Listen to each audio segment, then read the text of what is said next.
একটা জাতিকে সভ্য করে গড়ে তোলার জন্য একটি দীর্ঘমেয়াদী প্রকল্পের প্রয়োজন পড়ে, যেটি আমরা চায়নার ক্ষেত্রে দেখেছিলাম।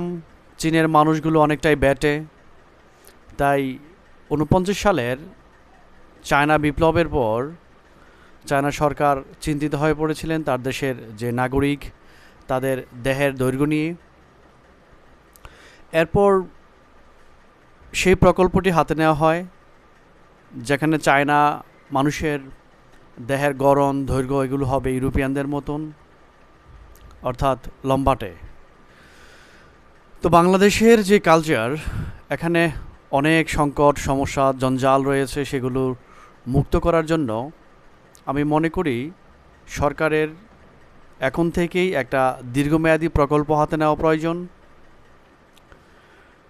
চায়না যে প্রকল্পটি হাতে নিয়েছে, আমরা বলিনি সেই প্রকল্পটি হাতে নেওয়ার জন্য আমাদের দাবি থাকবে দীর্ঘমেয়াদী একটি প্রকল্প নেওয়ার জন্য, যে প্রকল্পের মূল উদ্দেশ্য হবে বাংলাদেশের মানুষের বা বাঙালির সাংস্কৃতিক পরিবর্তন।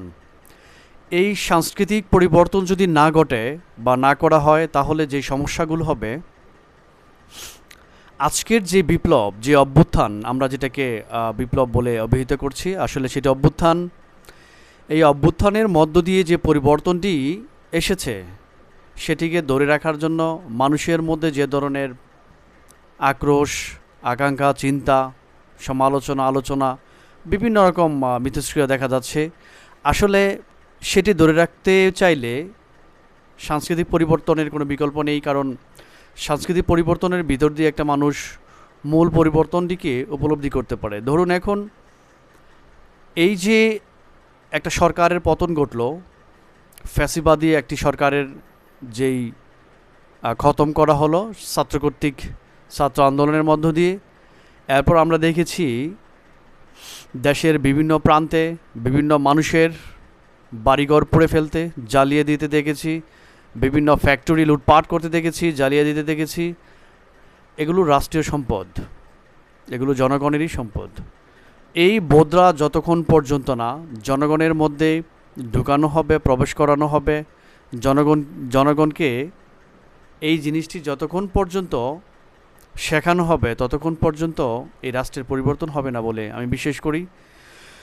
কারণ আজকে আওয়ামী ফ্যাসিবাদী শাসনের যে পতন, এই পতনের মধ্য দিয়ে নতুন যে সরকারটি গঠিত হতে যাচ্ছে, যদিও অনেকে ইতিমধ্যে বিএনপিকে প্রমোট করার কথা বা আলোচনার শুরু করেছেন, বিএনপি ক্ষমতা আসার সম্ভাবনা দেখতে পাচ্ছেন। সেই জন্য বললাম, কারণ বিএনপি আসলেও যে ভালো কিছু করবে সেটি আমরা দেখি না। জামাত শিবিরের আমলে বা বিএনপি যখন তাদের সাথে ছিল, তখনও আমাদের রাষ্ট্রের ভিতর বড় বড় অঘটন ঘটেছিল, যেটা আওয়ামী লীগের সময়ও ব্যতিক্রম ছিল না। তো আওয়ামী লীগের আমলে এই যে শাপলা চত্বর হত্যাকাণ্ড, বিডিআর বিদ্রোহ সহ অনেক বড় বড় ঘটনা ঘটে গিয়েছে, সেগুলো বিএনপির আমলেও আমরা ঘটতে দেখেছি। যেমন হাওয়াগড়ের একটা ব্যাপার আছে, অনেক মানুষকে টর্চার করতে দেখা গেছে বিএনপির সময়ও। চাঁদাবাজির ঘটনা আমরা দেখতে পেয়েছি, তারেক রহমানের যেই লুটপাট বা দুর্নীতি, সেগুলো আমরা কম বেশি সবাই জানি। তো এখন নতুন সরকারের যেই পতন, এর পতনের পরেই আমরা দেখেছি বিএনপির তাণ্ডব। অর্থাৎ এই যে জ্বালাও পোড়াও, এই যে মানুষের ঘরবাড়িতে আগুন দেওয়া, সেগুলোতে বিএনপির বা জামাত যে কাজটি করেছে, এগুলো অত্যন্ত ন্যাক্কারজনক। ইতিমধ্যে আমরা বিভিন্ন জায়গা থেকে খবর পেয়েছি, জেনেছি যে বিএনপির যারা নেতাকর্মী আছে তারা অনেকে জেল থেকে ছাড়া পেয়েছে, অনেকে যারা দেশের মধ্যে চুপচাপ ছিল, নির্জীব ছিল, গর্তের ভিতরে ছিল, তারা বের হয়ে এসে বিভিন্ন মানুষের কাছ থেকে চাঁদা নেওয়া শুরু করেছেন। এটাও আমরা জেনেছি তারা গোপনে চাঁদাবাজি শুরু করেছেন। আমি আমার এলাকার কথাই যদি ধরি, সেখানে শুনলাম 60 লক্ষ টাকা, ইতিমধ্যে 60 লক্ষ টাকা চাঁদাবাজি হয়েছে, এবং যারা বিএনপির কর্মী তাদের মধ্যে এই টাকার ভাগ নিয়ে একটা সমস্যাও সৃষ্টি হয়েছে। তো এখনই যদি এরকম শুরু হয়ে যায় চাঁদা বা মানে লুটপাট, তাহলে বিএনপি যদি ক্ষমতা আসে, তখন কি অবস্থা হবে রাষ্ট্রের? এটা আপনাদের কাছে প্রশ্ন। তাই নতুনদের সামনে আসার সুযোগ দিতে হবে আপনাদেরকে অবশ্যই। রাষ্ট্র গঠনে নতুনদের যে চিন্তা, নতুনদের যে রূপরেখা, নতুনদের যেই রাষ্ট্র নিয়ে ভাবনা, সেগুলোকে মানুষকে আপনাদেরকে প্রমোট করতে হবে, তাদেরকে উৎসাহিত করতে হবে। মনে রাখতে হবে সাধারণ জনগণের একটাই চাওয়া, সেটি হচ্ছে দ্রব্যমূল্যের দাম কমানো। তারা যেন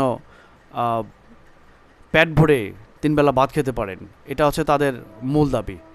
এখন আমরা দেখেছি কোনো সরকারই এই দাবিগুলো পূরণ করতে পারছে না। এখন না পারার পিছনে যেই কারণগুলো বলে মনে হচ্ছে, সেগুলো ডেফিনেটলি দুর্নীতি, অথবা আমরা যদি বলি কালোবাজারি, সিন্ডিকেট, এগুলোর কারণেই এই মূল সমস্যাগুলোর সৃষ্টি হচ্ছে।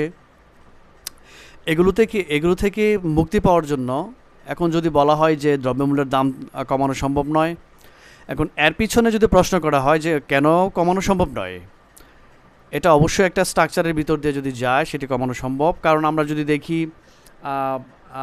এই সার উৎপাদন করতে গিয়ে যে গ্যাসের প্রয়োজন হয়, সেই গ্যাসটি ভারতে যদি 600 টাকা হয়, বাংলাদেশে 1400 টাকা কেন হবে?